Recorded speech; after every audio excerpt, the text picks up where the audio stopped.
اب آپ چاہیں تو ہم سے اپنی کتاب کی آڈیو بک بنوا کر دنیا میں موجود ہزاروں سامعین تک اپنی کتاب پہنچا سکتے ہیں۔ زیادہ جانکاری کے لیے نیچے دیے گئے میل آئی ڈی پر ہم سے رابطہ کریں۔ شکریہ۔ ضمیر الدین احمد کی کہانی، پہلا گاہک۔ مختار فلیٹ میں داخل ہوا تو سورج ڈوب چکا تھا۔ فلیٹ کے ایک کمرے میں روشنی ہو رہی تھی، دوسرے میں اندھیرا تھا۔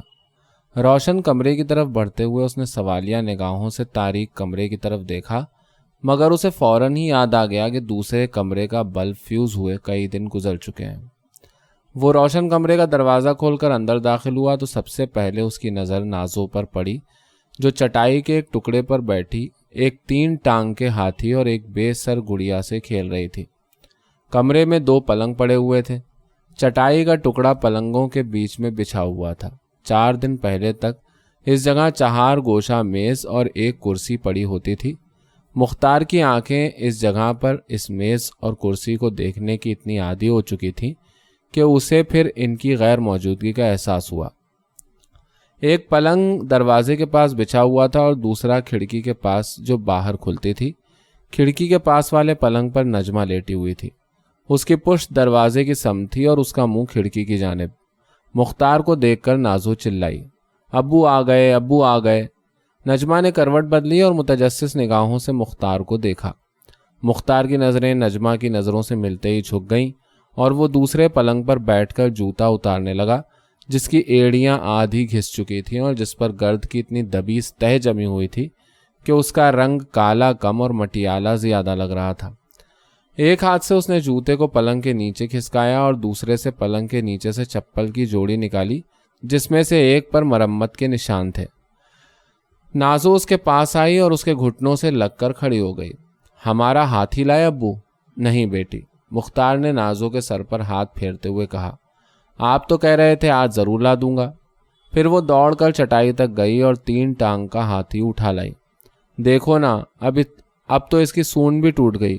اس نے ہاتھی کو مختار کی آنکھوں کے سامنے گھما کر کہا۔ ہاں بیٹی، آج بھول گیا۔ آپ تو روز بھول جاتے ہیں۔ نازو کا منہ پھول گیا۔ کل ضرور لا دوں گا اپنی بیٹی کو۔ نازو اس کے سامنے سے ہٹی تو مختار کی نظریں پھر نجمہ کی نظروں سے چار ہو گئیں، جو ابھی تک مختار کی سمت لگی ہوئی تھی۔ مختار نے پھر نظریں جھکا لی مگر نجمہ متواتر اس کی طرف دیکھتی رہی۔ مختار کی آنکھوں کے نیچے سیاہ نصف حلقے، اس کے الجھے ہوئے بال، اس کے پچکے ہوئے گال، اس کی زرد رنگت، اس کی میلی قمیص، اس کا جیب کے پاس سے پھٹا ہوا پتلون، غرض اس کی ہر ایک چیز کو نجمہ نے ایک بار نہیں کئی بار دیکھا مگر اپنی نگاہوں کا رخ نہیں بدلا۔ مختار تھوڑی دیر تک گردن جھکائے بیٹھا رہا۔ نجمہ کی نظریں اس پر جمی رہیں اور نازو اپنے ہاتھی کو 3 ٹانگوں پر کھڑا کرنے کی ناکام کوشش کرتی رہی۔ پھر وہ آہستہ سے پلنگ پر سے اٹھا اور جا کر دوسرے پلنگ پر نجمہ کے پاس بیٹھ گیا۔ میں خان بہادر سے ملا تھا۔ نجمہ کی خاموشی میں انتظار بھی تھا اور استفسار بھی۔ وہ کہنے لگے، آپ کو کسی نے غلط اطلاع دے دی۔ ہم لوگ تو اگلے مہینے سے کنڈکٹروں کی چھٹی کر رہے ہیں اور ویسے بھی یہ کام آپ کے بس کا نہیں۔ 2 گھنٹے انتظار کرنا پڑا، تب جا کر ملاقات ہوئی اور اس نے جملہ ادھورا چھوڑ کر نجمہ کو شکایت سے لبریز آنکھوں سے دیکھا، جیسے کہہ رہا ہو تم ہی بتاؤ کہاں کا انصاف ہے۔ نجمہ کی آنکھوں نے جواب دیا، میں تو پہلے سے جانتی تھی کہ یہ کوشش بیکار ہے۔ وہ اٹھ کر بیٹھ گئی اور پیر پلنگ سے نیچے لٹکاتے ہوئے بولی، تم جا کر منہ ہاتھ دھو لو، میں کھانا نکالتی ہوں۔ مختار منہ ہاتھ دھو کر کمرے میں واپس آیا تو اس کے بدن پر قمیص اور پتلون کی جگہ ایک گجلا ہوا کرتا اور ایک میلا پاجامہ تھا۔ وہ نازو کے پاس چٹائی کے ٹکڑے پر بیٹھ گیا۔ بیٹی، اب کھیل ختم کرو اور کھانا کھا لو، اس نے ہاتھی اور گڑیا کو چٹائی پر سے ہٹاتے ہوئے کہا۔ اب کل کھیلنا۔ کھلونے دوسرے پلنگ کے نیچے سرکا کر اس نے نازو کو گود میں بٹھا لیا۔ نجمہ چینی کی ایک پلیٹ میں جس کا کنارہ جگہ جگہ سے ٹوٹا ہوا تھا چاول لائی اور چینی کے ایک پیالے میں تھوڑی سی دال۔ پلیٹ اور پیالہ مختار کے سامنے رکھ کر وہ خود پلنگ پر بیٹھ گئی۔ کیوں، تم نہیں کھاؤ گی؟ میں کھا چکی۔ نہیں ابو، امی نے کھانا نہیں کھایا ابھی، نازو نے مختار کا کاندھا ہلا کر کہا۔ مختار نے نجمہ کی طرف دیکھا۔ مجھے بھوک نہیں لگ رہی، یہ کہہ کر وہ پلنگ پر لیٹ گئی۔ تھوڑا سا کھا لو۔ نہیں، بالکل بھوک نہیں۔ مختار نے گردن جھکا کر نظریں چاولوں کی پلیٹ پر جما دیں۔ میں نے آج پھر بھیجا تھا نازو کو راشن والے کے پاس۔ نجمہ کروٹ کے بل لیٹی ہوئی تھی اور اس کا منہ چٹائی کے ٹکڑے کی جانب تھا۔ تھوڑا سا آٹا دے دیتا، مگر وہ نہیں مانا، پچھلا حساب صاف کیے بغیر۔ مختار نے پیالہ اٹھا کر تھوڑی سی دال چاولوں کی پلیٹ کے کونے میں انڈیل دی۔ مٹھی دو مٹھی چاول اور ہیں، کل تک کو ہو جائیں تو بہت ہے۔ مختار انگلیوں سے دال اور چاول ملا رہا تھا، اور دال کا ایک دانہ بھی باقی نہیں۔ مختار نے ایک چھوٹا سا نوالا بنا کر نازو کو کھلایا اور پھر قدرے بڑا نوالا اپنے منہ میں ڈال کر اسے تھوڑی دیر تک چباتا رہا۔ جب وہ ایک اور چھوٹا سا نوالا نازو کے منہ تک لے گیا تو نازو نے منہ پھیر لیا۔ ہم تو گھی شکر سے کھائیں گے۔ مختار نے نجمہ کی طرف دیکھا، نوالا ابھی تک اس کے اٹھے ہوئے ہاتھ میں تھا۔ کھا لو بیٹی، نجمہ نے نازو کو پلنگ پر سے چمکارا۔ نہیں، ہم تو گھی شکر سے کھائیں گے۔ گھی شکر ختم ہو گیا، کل جب ابو لائیں گے تب کھانا۔ نہیں نہیں، ہم تو ابھی کھائیں گے۔ کھا لو بیٹی، مختار نے دوسرا ہاتھ نازو کے سر پر پھیرا۔ بس تھوڑا سا کھا لو، کل اپنی بیٹی کے لیے ضرور گھی شکر لاؤں گا۔ کہاں سے لائیں گے؟ راشن والا تو نہیں دے گا۔ ہم اپنی بیٹی کے لیے مارکیٹ سے لائیں گے۔ کھا لو بیٹی، نجمہ نے پھر چمکارا۔ ہاں بیٹی کھا لو۔ مختار نے پھر اس کے سر پر ہاتھ پھیرا۔ ابو؟ ہاں بیٹی، آپ راشن والے کے پیسے کیوں نہیں دیتے؟ نوالا مختار کے ہاتھ سے چھوٹ کر پلیٹ میں جا گرا، اور نجمہ نے کروٹ بدل کر اپنا منہ کھڑکی کی طرف کر لیا، جس میں سے پھیلا ہوا آسمان اور اس پر چمکتے ہوئے چاند تارے نظر آ رہے تھے۔ نازو مختار کی گود سے اٹھ کر نجمہ کے پاس گئی۔ بتائیں امی، کیوں نہیں دیتے ابو راشن والے کے پیسے؟ نجمہ اٹھ کر بیٹھ گئی اور نازو کو اپنے سینے سے لگا کر اس کی پیٹھ پر ہاتھ پھیرنے لگی۔ مختار کچھ دیر خاموش بیٹھا رہا، پھر آہستہ آہستہ نوالے بنا کر منہ میں رکھنے لگا۔ توفیق سے ملے تھے؟ نجمہ نے نازو کو اپنے پاس پلنگ پر لٹا کر پوچھا۔ سیدھا اسی کے پاس تو گیا تھا۔ کیا کہتا تھا؟ بدماش ہے۔ نجمہ کی خاموشی کہہ رہی تھی میرے سوال کا جواب نہیں ملا۔ بھوکوں مر جاؤں گا مگر اس لفنگے کے پاس اب ہرگز نہیں جاؤں گا۔ نجمہ کی خاموشی کہہ رہی تھی یہ بھی میرے سوال کا جواب نہیں۔ دولت کا نشہ اندھا کر دیتا ہے ان لوگوں کو، چربی چڑھ جاتی ہے آنکھوں پر، انسانیت گنوا بیٹھتے ہیں۔ دال ختم ہو چکی تھی اور مختار اب روکھے چاول کھا رہا تھا۔ دوستی کا دعویٰ کیا کرتا تھا، کمینہ کہیں کا۔ نجمہ کی خاموشی کہہ رہی تھی میرے سوال کا جواب کیوں نہیں دیتے؟ اسے کہتے ہیں طوطا چشمی۔ ایسے ملا جیسے مجھ سے بات کر کے مجھ پر احسان کر رہا ہے۔ نجمہ کو آخر بولنا ہی پڑا۔ کرائے کے بارے میں کچھ کہا اس نے؟ نہیں۔ کیوں، تم نے کرائے کی بات نہیں کی؟ موقع ہی نہیں دیا اس نے۔ بدماش اپنی باتیں ختم کرتا تبھی تو کرتا میں کرائے کی بات۔ کیسی باتیں؟ سوال نجمہ کی زبان پر آ کر رہ گیا۔ تم فکر نہ کرو، اس نے نجمہ کے چہرے کی طرف دیکھتے ہوئے کہا، جس پر بے شمار اندیشے گردن جھکائے بیٹھے تھے۔ میں کرائے کی ایک ایک پائی چکا دوں گا۔ میں مزدوری کروں گا مگر اس کا کرایہ ضرور ادا کروں گا۔ 150 روپیہ ہوتا ہی کیا ہے، ذرا سی دیر میں ادا کر دوں گا۔ نجمہ نے سر جھکا لیا اور خالی پلیٹ کو دیکھنے لگی۔ سمجھ کیا رکھا ہے لفنگے نے؟ مختار خالی پلیٹ اور پیالہ اٹھا کر ایک دم کھڑا ہو گیا۔ لاؤ میں رکھاؤں، تم بیٹھی رہو، میں رکھاتا ہوں۔ مختار کمرے میں واپس آیا تو نجمہ ٹانگیں پھیلائے دیوار سے سر ٹکائے چٹائی کے ٹکڑے پر بیٹھی ہوئی تھی، اور نازو پلنگ پر لیٹی کسی نظر نہ آنے والے شخص سے بے صدا گفتگو کر رہی تھی۔ کیا سوچ رہی ہو؟ وہ نجمہ کے پاس چٹائی کے ٹکڑے پر بیٹھ گیا۔ کچھ بھی نہیں، نجمہ نے مسکرانے کی کوشش کی۔ پھر تھوڑی دیر بعد اس نے پوچھا، تم کب ملے تھے اس سے؟ صبح سیدھا اسی کے ہاں تو گیا تھا۔ نجمہ چپ ہو گئی۔ کیوں؟ وہ آج پھر یہاں آیا تھا۔ مختار کے جیسے بچھو نے ڈنک مار دیا۔ کون؟ توفیق؟ کب آیا تھا؟ شام کو۔ نجمہ کی آواز میں قبر کا سا سکون تھا۔ کیوں گھسنے دیا تم نے اسے گھر میں؟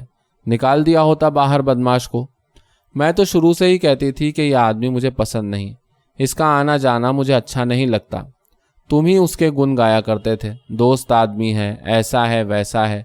نجمہ کی آواز میں سوکھے پتوں کی کھڑکھڑاہٹ آ گئی تھی۔ مجھے کیا معلوم تھا؟ پر میں جو کہا کرتی تھی۔ مختار چپ ہو گیا۔ اس وقت اس کا پلہ بھاری ہے، جب تک کرایہ ادا نہ ہو جائے ہمیں دبنا ہی پڑے گا۔ نجمہ کی آواز میں اب پھر قبر کا سکون تھا۔ مختار نے دھیمی آواز میں پوچھا، کیا کہہ رہا تھا؟ نجمہ جواب دینے سے پہلے لمحے بھر رکی۔ کہہ رہا تھا کل تک کرایہ ادا نہ ہوا تو فلیٹ خالی کروا لے گا۔ جھوٹا کہیں کا، مجھ سے کہا 3 دن کی مہلت اور دیتا ہوں اور تم سے کہہ گیا اس کا پلہ بھاری ہے۔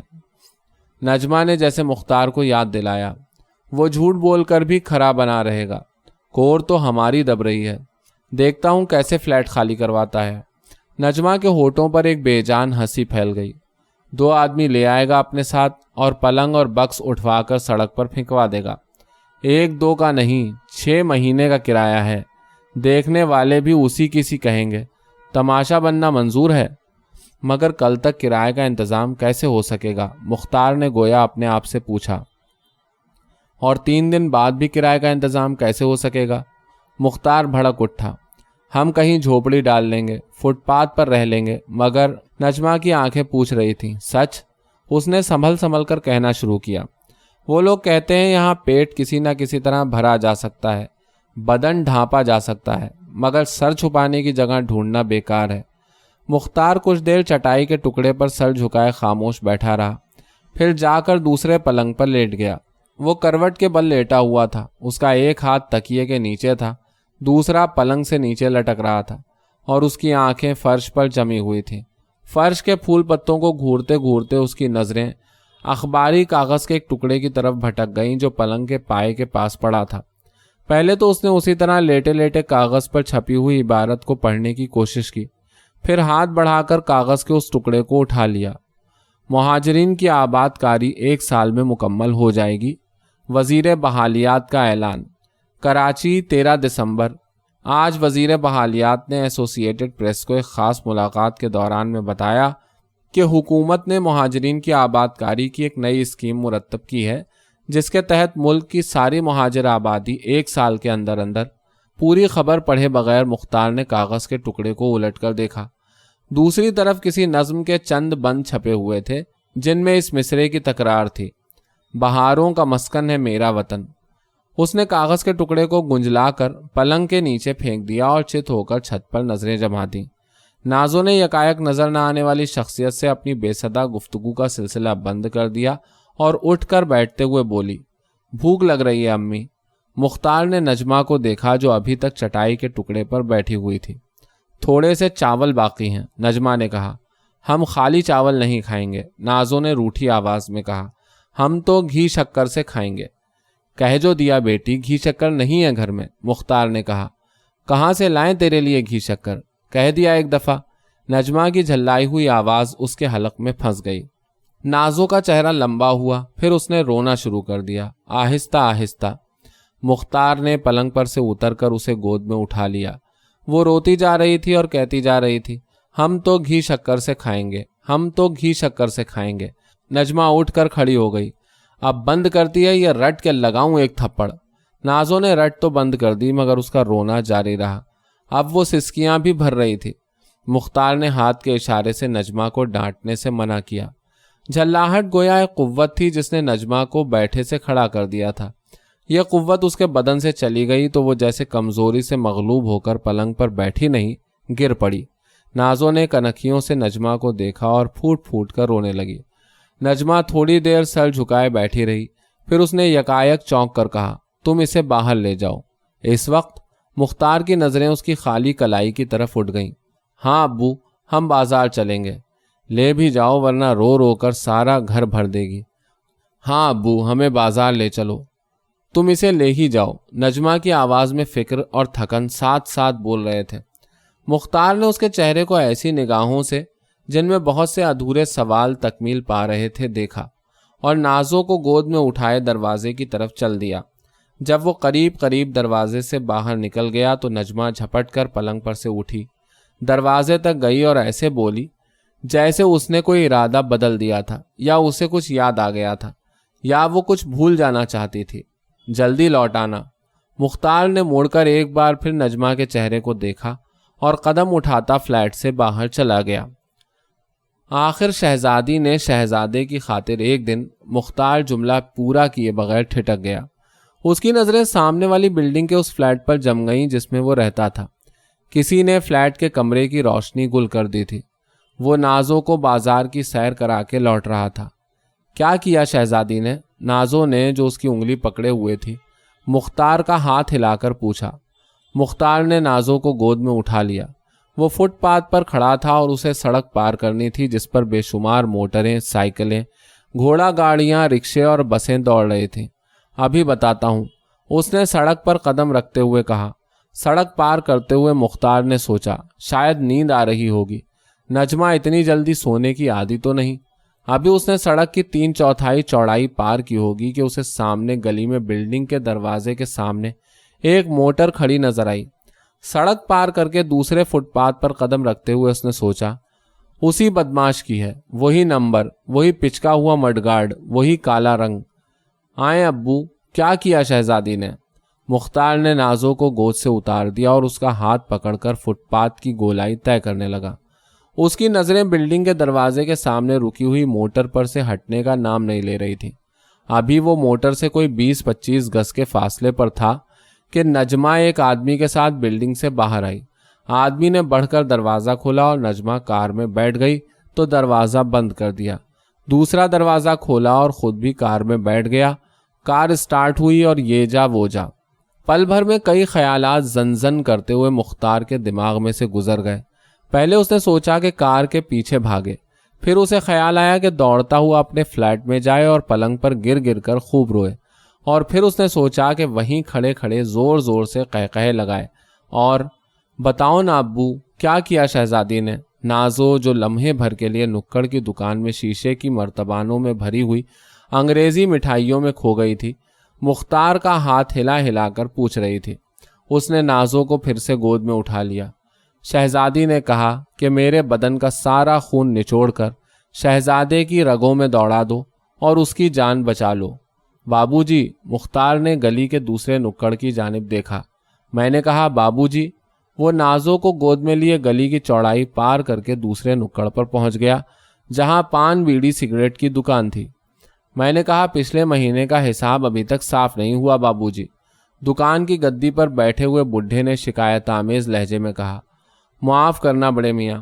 مختار ان 4 لفظوں کو تیزی سے ادا کر کے ٹھہر گیا، پھر اس نے آہستہ آہستہ دھیمی آواز میں کہا، بہت جلد صاف ہو جائے گا تمہارا حساب۔